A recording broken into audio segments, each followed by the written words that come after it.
Bismillahirrahmanirrahim. Assalamualaikum warahmatullahi wabarakatuh.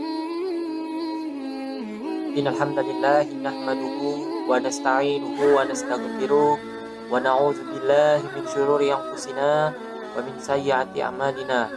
May yahdihillahu fala mudhillalah wa man yuhdil fala hadiyalah. Asyhadu an la ilaha illallah wa asyhadu anna Muhammadan abduhu wa rasuluhu la nabiyya ba'da.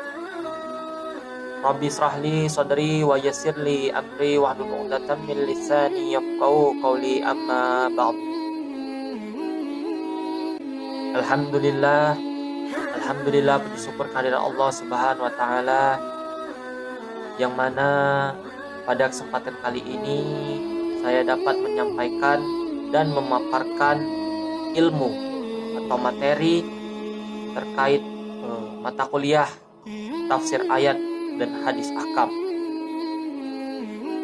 Seiring dan salam tak lupa kita haturkan pada junjungan kita Nabi besar Muhammad sallallahu alaihi wasallam beserta keluarganya, para sahabatnya dan pengikut-pengikutnya, yang mana berkat beliaulah kita semua dapat beralih dari zaman yang amat gelap menuju zaman yang terang benderang seperti saat ini. Semoga kita semua termasuk hambanya yang taat, yang berhak menerima syafaatnya kelak di yaumil akhir. Amin ya rabbal alamin. Yang kedua kalinya yang terhormat kepada Bapak Dr. Edi Susilo MHI selaku dosen pengampu dalam mata kuliah tafsir ayat dan hadis ahkam UIN Raden Intan Lampung. Sebelumnya izin memperkenalkan diri, nama saya Nolan Arbi dengan NPM 2021020214 dari Prodi Hukum Tata Negara UIN Raden Intan Lampung. Baiklah teman-teman sekalian, terkait pembahasan berikut ini akan saya jelaskan perihal kajian ayat dan hadis ahkam tentang ketaatan pada pemimpin dan tanggung jawab pemimpin. Kewajiban tentang taat kepada pemimpin telah tertuang di dalam Al-Quran surat An-Nisa ayat 59 yang berbunyi, A'udzubillahi minasyaitonirrajim, Bismillahirrahmanirrahim. Ya ayyuhallazina amanu ati'ullaha wa ati'u rasula wa ulil amri minkum fa in tanaza'tum fi syai'in farudduhu ilallahi wa rasuli in kuntum tu'minuna billahi wal yawmil akhir dzalika khairu wa ahsanu ta'wila. Yang artinya, hai orang-orang yang beriman, taatilah Allah dan taatilah Rasulnya dan ulil amri di antara kamu. Kemudian jika kamu berlainan pendapat tentang sesuatu, maka kembalikanlah ia kepada Allah, yakni Al-Quran, dan kembalikanlah kepada Rasul, yakni sunnahnya. Jika kamu benar-benar beriman kepada Allah Subhanahu wa Ta'ala dan hari kemudian, yang demikian itu lebih utama bagimu dan lebih baik akibatnya. Terkait ayat yang telah saya bacakan, adapun asbabun nuzulnya, yakni Imam Bukhari meriwayatkan bahwa ayat ini turun berkaitan dengan tindakan Abdullah ibnu Hudzafah ibnu Qais ketika ditugaskan untuk memimpin pasukan dalam suatu peperangan, yang mana karena ada persoalan maka dia mengalami emosi, lalu menghidupkan api yang besar dan memerintahkan pasukannya untuk membakar diri. Sebagaimana mereka ada yang ingin mengikuti perintah tersebut, tetapi ada juga yang menolak tegas.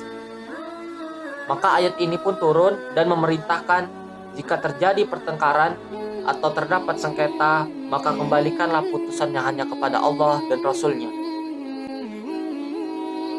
Lalu ada juga hadis yang berkaitan tentang ketaatan pada pemimpin dan tanggung jawab pemimpin, di mana hadis ini diriwayatkan oleh Muslim yang bunyinya, Ani bin Umar anin Nabi sallallahu alaihi wasallam annahu qala alal maril muslimin samihu wa ta'atu bima ahaba wa qariha ila an yu'mara bima khasiyatin fa'in umira bima khasiyatin fala samaha wala ta'ah.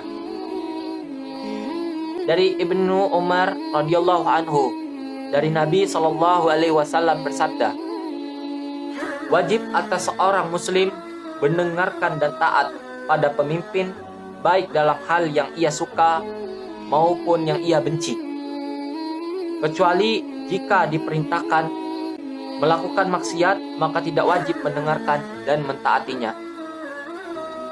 Lalu adapun hadis lainnya yang diriwayatkan oleh Muslim tentang wajib taat kepada pemimpin walau dibenci, yang mana hadis tersebut berbunyi, ghiyaru a'immatikumul lazina tuhibbunahum wa yuhibbunakum wa yusalluna alaikum wa tusalluna alaihim wa syirraru a'immatikum allazina tubghidunahum wa yubghidunakum wa tal'amunahum wa yal'anunakum.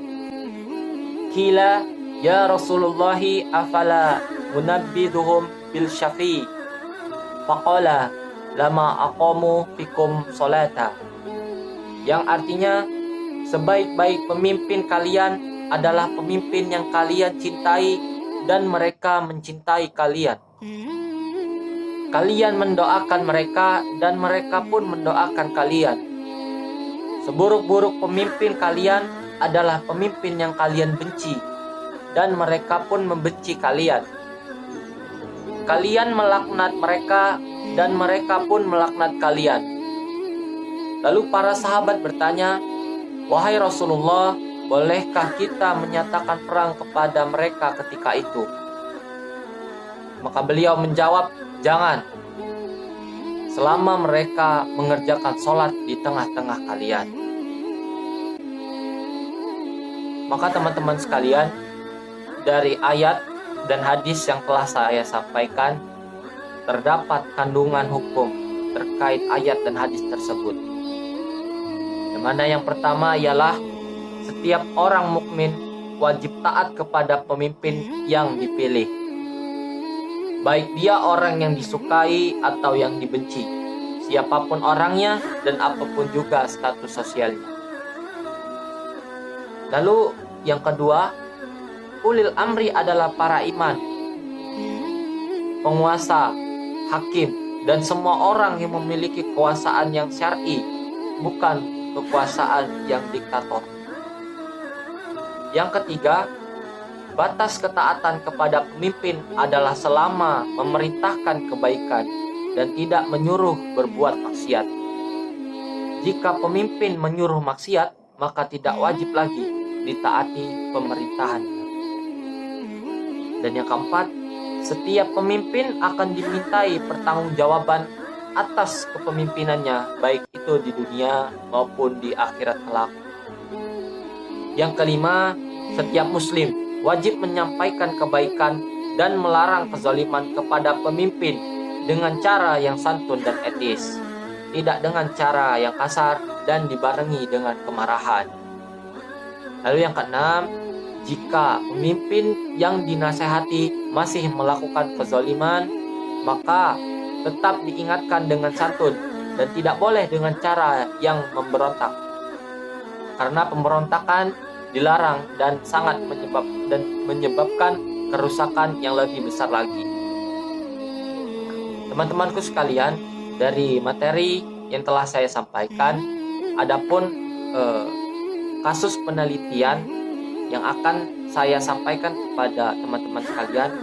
Singkatnya, kasus ini saya kutip berdasarkan negara kita, yakni Indonesia, yang mana secara konstitusional Jakarta ditetapkan sebagai ibu kota Indonesia melalui Undang-Undang Nomor 10 Tahun 1964. Dan Indonesia sendiri dipimpin oleh Presiden, yakni Insinyur Joko Widodo, atau yang lebih akrab disapa dengan Jokowi, di mana beliau adalah Presiden ke-7 Indonesia yang mulai menjabat sejak 20 Oktober tahun 2014.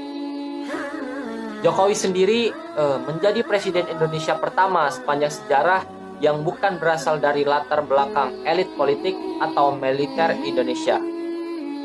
Namun, prestasi yang Presiden Jokowi ini curahkan untuk Indonesia pun tidak kalah dengan presiden-presiden yang sebelumnya. Yang mana salah satu bentuk prestasi yang telah Presiden Jokowi ini berikan untuk Indonesia ini, salah satunya ialah pembangunan infrastruktur, merebut tambang dan migas dari tangan negara asing, dan lain-lain. Teman-teman sekalian, terkait ibu kota negara Indonesia, yakni Jakarta, terdapat isu-isu tentang pemindahan ibu kota, yang mana pemindahan ibu kota ini telah direncanakan oleh Presiden Jokowi, yang mana dari Jakarta akan dipindahkan ke Kalimantan. Meskipun adanya rencana tersebut, tidak sedikit rakyat atau masyarakat yang bertentangan dengan pendapat yang telah direncanakan oleh Bapak Presiden Jokowi. Sebagaimana sebagian masyarakat berpikir bahwa Pulau Jawa telah menjadi magnet tunggal untuk pertumbuhan perekonomian di Indonesia sejak zaman kolonial. Namun kendati demikian, pasti ada alasan tertentu yang membuat presiden kita memindahkan ibu kota dari Jakarta ke Kalimantan.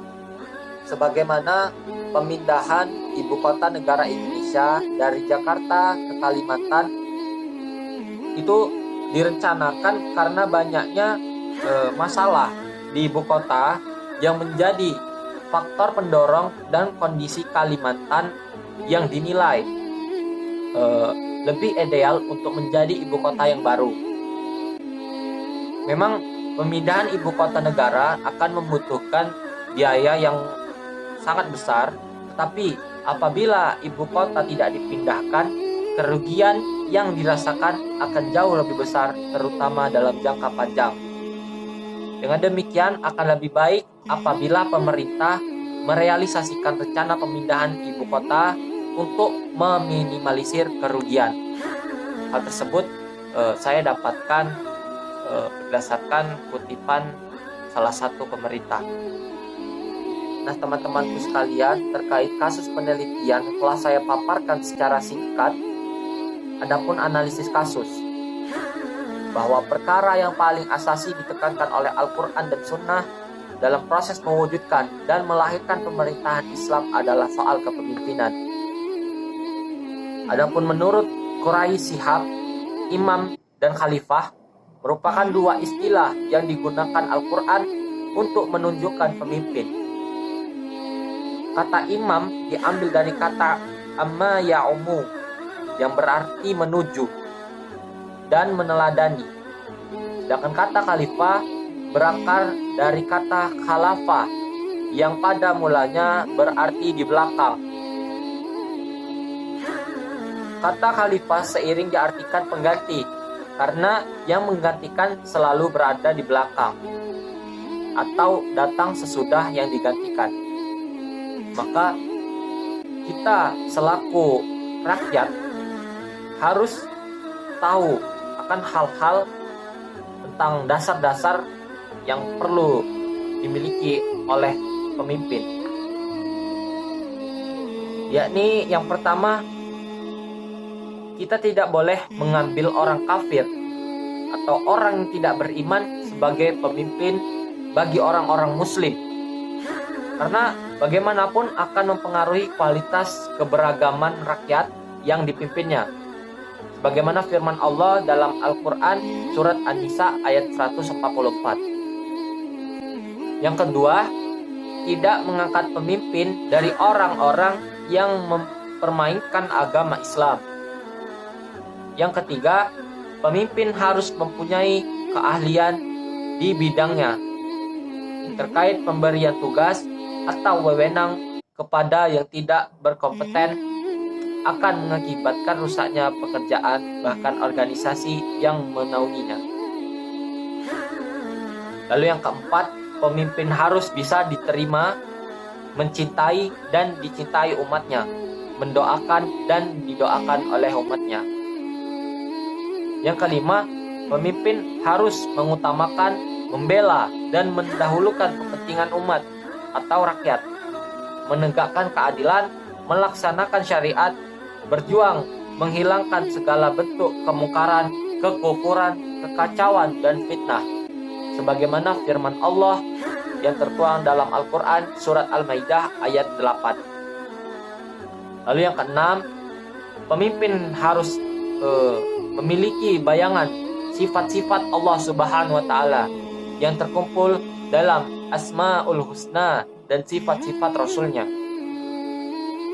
Maka dapat disimpulkan bahwa karakter pemimpin Islami merupakan karakteristik manusia yang mempunyai motivasi tinggi untuk menjadi pemimpin, tampak dalam tingkah laku yang dilandaskan pada suatu keyakinan yang sangat mendalam bahwa apa yang dilakukannya merupakan bagian dari ibadah kepada Allah Subhanahu wa Ta'ala.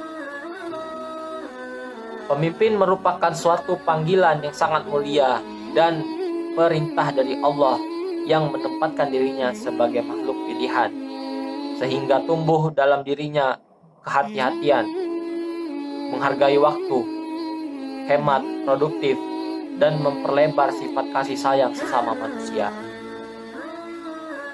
Teman-teman sekalian, karakter yang harus dimiliki dalam sebuah kepemimpinan, yakni sangat wajib. Pemimpin itu harus memiliki sifat sidik atau jujur. Lalu ada sifat amanah atau tanggung jawab. Ada sifat tidak menipu. Ada sifat menepati janji. Ada sifat murah hati. Dan ada sifat tidak melupakan akhirat. Dari keenam sifat tersebut, maka pemimpin tatkalanya wajib memilikinya. Nah, teman-temanku sekalian, berdasarkan analisis kasus yang baru saja saya sampaikan, serta materi-materi yang telah saya paparkan, dapat kita ambil kesimpulan bahwasanya jikalau ada kebijakan pemimpin yang kiranya bertentangan dengan pemikiran masyarakat, hendaknya kita sebagai masyarakat muslim tidak perlu menghujat atau menjelek-jelekkan pemimpin tersebut. Harusnya kita taat dengan apa yang telah ditetapkan oleh sang pemimpin, selagi perintah yang telah ditetapkannya tidak bertentangan dengan ketetapan-ketetapan Allah Subhanahu wa Ta'ala. Bagaimana dalam kehidupan masyarakat, wajar saja jikalau kita temukan sosok pemimpin dengan berbagai tipikal karakternya, bahwa ada yang otoriter, bahwa semua keputusan harus berdasarkan kehendaknya saja. Ada juga yang demokratis, bahwa semua kesepakatan diserahkan kepada seluruh anggota atau bawahannya.